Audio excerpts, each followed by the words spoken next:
सभी को नमस्कार। 25 सप्ताह की कार्य योजना के अंतर्गत आज आपके समक्ष कक्षा 1 की 12वें सप्ताह के पहले दिन की हिंदी और गणित की शिक्षण योजना प्रस्तुत है। सबसे पहले बात करते हैं हम हिंदी की।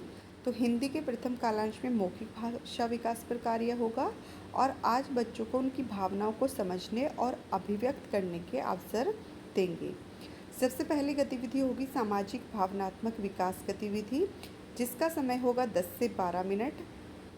इसमें हम डायलॉग नामक गतिविधि लेंगे, जिसका वर्णन संदर्शिका के 112 पेज पर होगा और इसी वीडियो में इसका आगे आपको विस्तारपूर्वक वर्णन किया जाएगा कि किस तरह से आपको ये गतिविधि करानी है। खेल गतिविधि होगी 7 से 10 मिनट की। खेल गतिविधि का नाम होगा शब्द अंत्याक्षरी। बच्चों के साथ आप करवाएंगे और इससे संबंधित सभी निर्देश आगे दिए जाएंगे और इसी की वीडियो आप मेरे YouTube चैनल पर भी देख सकते हैं। शब्द अंताक्षरी मैंने वहाँ पर बच्चों को करवा कर दिखवाई है और उसको मैंने YouTube पर डाला है कि किस तरह से आपको वो करानी है। लेखन कार्य में हम 10 से 15 मिनट का समय लेंगे। आप बच्चों को जोड़ियों में बांटकर गतिविधि से संबंधित कोई चित्र बनाकर उसमें रंग भरें और फिर चित्र पर बच्चों से अपना नाम लिखने के लिए कहें। जब बच्चे चित्र बना लें तो उनके चित्र को आप बच्चों का कोना में लगा दें। दूसरे कालांश में हम कार्यपुस्तिका पर कार्य करेंगे। तो आज हमारा चयनित वर्ण होगा स। हम स वर्ण की पहचान और उसका शब्द पठन बच्चों को कराएंगे। यहाँ पर हम कार्यपुस्तिका का पाठ 8 लेंगे। गतिविधियों के चरणों का अभ्यास में हम वर्ण अक्षर की पहचान के लिए 3 से 5 मिनट का समय लेंगे। जिस तरह से आप वर्ण और अक्षर की पहचान का अभ्यास करवाते हैं उसी तरह से आप कराएंगे। कार्यपुस्तिका से भिन्न उदाहरण देते हुए करवाएंगे। इसी तरह से ब्लेंडिंग में भी 3 से 5 मिनट का समय लेंगे। जिस तरह से आप ब्लेंडिंग करना बच्चों को सिखाते हैं उसका अभ्यास करवाएंगे, वो भी कार्यपुस्तिका से अलग होना चाहिए। और शब्द पठन में हम 5 से 7 मिनट का समय लेंगे। इसमें हम बच्चों को सिखाए गए वर्णों अक्षरों से मिलकर बनने वाले शब्द बोर्ड पर लिखकर पढ़ने का अभ्यास करवाएंगे। उसके बाद स्वतंत्र रूप से उनको पढ़ने के लिए कहेंगे। आप 3-4 बार उनका उच्चारण करेंगे, बच्चों को बताएंगे कि किस तरह से हम इस शब्द को पढ़ते हैं।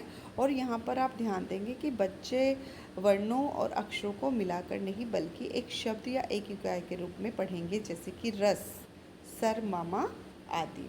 शब्द पठन के चरण आप संदर्शिका के पेज नंबर 119 पर भी देख सकते हैं। कार्यपुस्तिका पर कार्य यहाँ पार्ट 8 पर होगा। तो इसमें गतिविधि 1-2 में हम 5 से 7 मिनट का समय लेंगे और 3 में भी हम 5 से 7 मिनट का समय लेंगे। गतिविधि 4 में भी हम 5 से 7 मिनट का समय लेंगे। तो इसके बारे में आगे जब हम कार्यपुस्तिका के पत्रक पर कार्य करेंगे तो उसमें बताएंगे कि किस तरह से आपको कार्य करना है। तीसरा कालांश हमारा पठन का होगा। आज हम बिग बुक से पठन बच्चों को कराएंगे। तो यहाँ पर हम बिग बुक लेंगे माँ और बच्चे।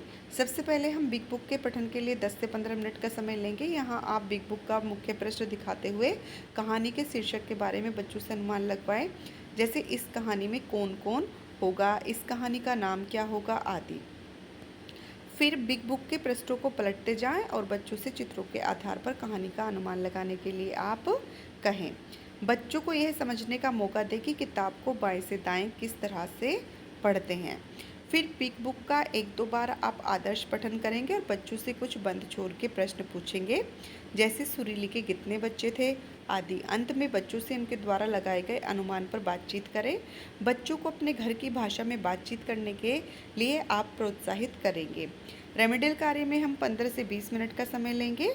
अब तक स्कूल रेडीनेस के अवलोकन के आधार पर आप बच्चों के साथ रेमेडियल कार्य कराएंगे। जो बच्चे किसी भी कालांश में कुछ नहीं सीख पा रहे या थोड़े कमज़ोर हैं तो उन बच्चों पर आप विशेष ध्यान देंगे। शिक्षण प्रक्रिया की समीक्षा करते हुए आप देखेंगे कि बच्चों ने मौखिक भाषा की गतिविधियों को समझा और गतिविधियों में प्रतिभाग किया है। यदि नहीं तो आप उन बच्चों की पहचान करेंगे और देखेंगे कि वो प्रतिभाग या गतिविधि को क्यों नहीं समझ पा रहे हैं, ताकि आप अगले दिन उन्हें अधिक अवसर दें और उन्हें उन गतिविधियों में प्रतिभाग करने के लिए प्रेरित करें। इस तरह से हमारी ये गतिविधि होगी डायलॉग वाली। इसमें हम भावों को चुनें और डायलॉग तैयार रखें।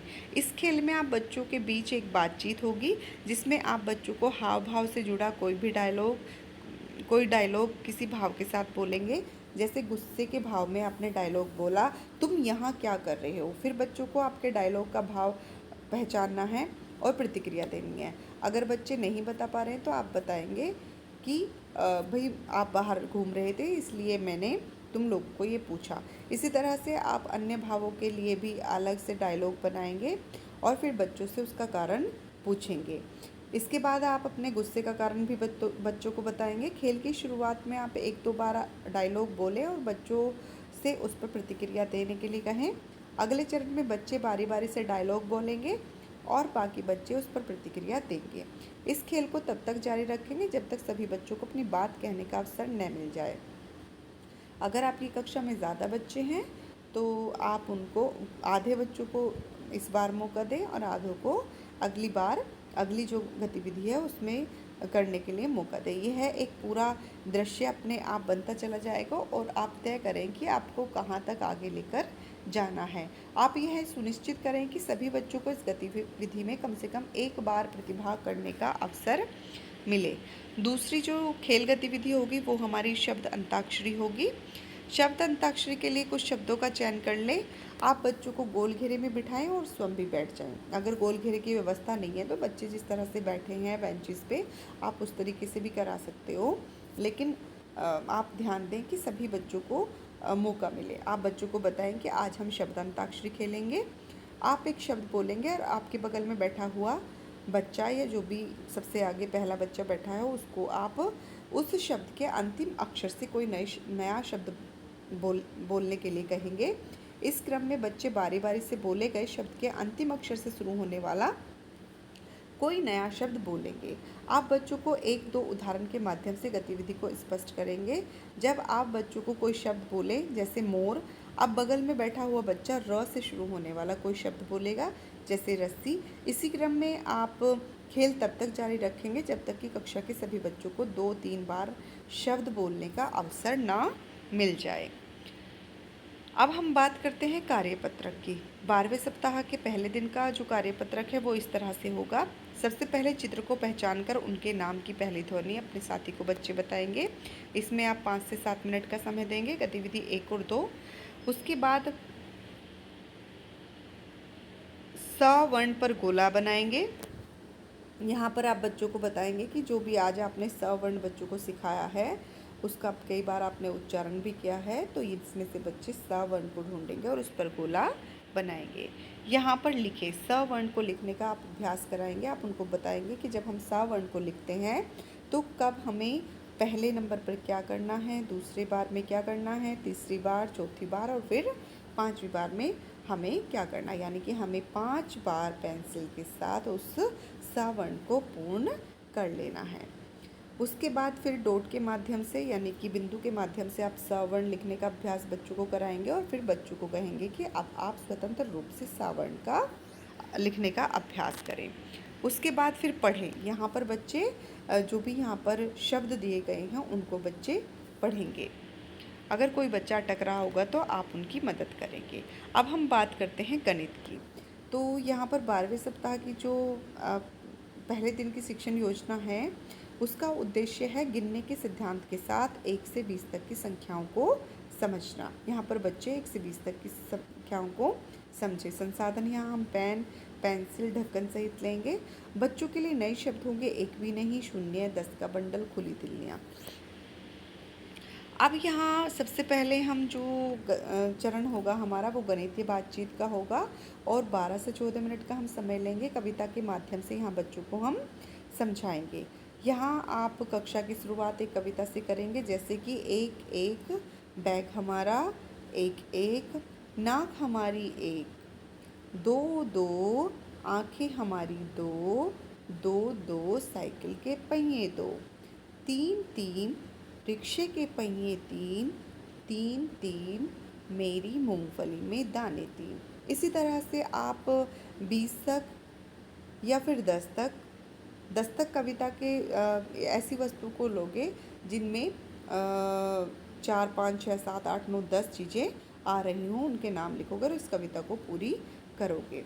उसके बाद आप अपनी मेज़ पर कुछ पेन और उनके ढक्कन को अलग करके रखें। आप यहाँ पर पेन के बराबर में ढक्कन न रखें, थोड़ी सी दूरी पर रखें और फिर बच्चों को पेन व ढक्कन दिखाते हुए बच्चों से पूछेंगे कि क्या हर पेन को एक एक ढक्कन मिलेगा। अब बच्चों के जवाबों को ध्यानपूर्वक आप सुने और स्वयं करके दिखाएं कि पेन और ढक्कन को एक एक करके मिलाने पर हम जान पाएंगे कि हर पेन को एक एक ढक्कन मिलेगा या नहीं, यानी कि जितने पेन हैं उतने ढक्कन हैं। उसके बाद दूसरे चरण में हम समूह कार्य करेंगे। यहाँ पर हम वस्तु के द्वारा कार्य करेंगे। 18 से 20 मिनट का हम यहाँ पर समय लेंगे। आप बच्चों को 2 समूह में बांट देंगे और फिर बोर्ड पर कुछ चित्र बनाएंगे, जैसे कि 5 गमले और 5 फूल अलग अलग। फिर आप बच्चों के समूह में पता लगाने के लिए कहेंगे कि क्या हर गमले को एक एक फूल मिलेगा। आपने कैसे पता लगाया। उसके बाद आप बोर्ड पर 6 पेंसिलों के चित्र बनाकर बच्चों से गिनने के लिए कहेंगे। अब आप समझाएंगे कि जब आप गिनती करते हो तो संख्या वही रहती है, चाहे आप शुरू से गिने या अंत से गिने। लेकिन जब आपसे दाईं की तरफ से तीसरा या बाएं की तरफ से तीसरा पूछा जाता है तो उनका स्थान बदलने की वजह से उनका क्रम बदल जाता है, लेकिन उनकी कुल संख्या एक समान ही रहती है। यानी कि अगर 6 वस्तुएं हैं तो उनकी संख्या 6 ही रहेगी। आप अन्य उदाहरणों को भी चित्रों के द्वारा समझाएं और समूह में पूछें, जैसे किसी पंक्ति में कुल 16 लोग हैं या 16 फूल हैं या 16 वस्तुएं हैं। अगर आप आगे से 5वें नंबर की वस्तु पर घेरा लगाएंगे तो वो अलग होगी, और अगर पीछे की तरफ से 5वें व्यक्ति या वस्तु पर घेरा लगाएंगे तो वो अलग होगी। इस तरह से आप बोर्ड पर चित्र बनाकर उन पर घेरा लगाकर बच्चों को समझाएंगे कि किस तरह से ये दोनों अलग अलग हैं और ये आगे से भी 5वें नंबर पर और पीछे से भी 5वें नंबर पर हैं, तो इन दोनों पर अलग अलग घेरा क्यों बना, ये एक समान क्यों नहीं है, इसका कारण आप बच्चों को बताएंगे। अब समूह में सभी बच्चों की आप सहभागिता सुनिश्चित करेंगे कि सभी बच्चे जो भी आप बता रहे हैं उसमें प्रतिभाग करें। अब तीसरे चरण में हम 10 से 12 मिनट का समय लेंगे। यहाँ पर हम बोर्ड पर कार्य करेंगे। आप यहाँ बोर्ड पर 5 तितली और 6 फूल तथा 5 गाजर और 5 खरगोश बनाकर बच्चों से प्रश्न पूछेंगे। क्या हर तितली के लिए एक एक फूल है तथा क्या गाजर हर खरगोश को मिलेगा। उसके बाद फिर तीसरे फूल पर घेरा लगाएं। अगर यहाँ पर 5वीं पतंग का नाम लिया गया है तो आप यहाँ पर 5वीं तितली पर घेरा लगाएं कर सकते हैं, या आप पतंग बनाकर भी उसका पर घेरा लगवाने के लिए कह सकते हैं। अब ये शिक्षण योजना पूर्ण होने के बाद आप देखेंगे कि क्या 70% बच्चों ने आपने जो भी प्रश्न पूछे हैं उनके सही उत्तर दिए हैं। यदि हाँ तो आप 12वें सप्ताह का कार्यपत्रक जो होगा उसको करवाएंगे, और यदि नहीं तो आप योजना में बदलाव कर दोहराएंगे। आपके पास अगर इससे भी अच्छी शिक्षण योजना या इससे भी अच्छी कविता या गतिविधियां हैं तो आप उसका भी प्रयोग कर सकते हैं। अब यहाँ पर हमारा कार्यपत्रक कुछ इस तरह से होगा। क्या सभी गमलों, यहाँ पर पौधे और गमले हैं, तो क्या सभी गमलों में एक एक पौधा लग पाएगा।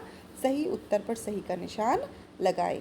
आप यहाँ पर देखेंगे कि पहले बच्चे पौधों को गिनेंगे और फिर गमलों को। यदि सभी को एक एक मिल रहा है तो हाँ, और नहीं मिल रहा तो नहीं पर निशान लगाएंगे। दूसरे स्थान पर आए बच्चे पर घेरा लगाएं, तो दूसरे स्थान पर जो बच्चा आया है उस पर घेरा लगाएंगे। तो दूसरे स्थान पर यानी कि यहाँ से पहला बच्चा दूसरे स्थान पर है।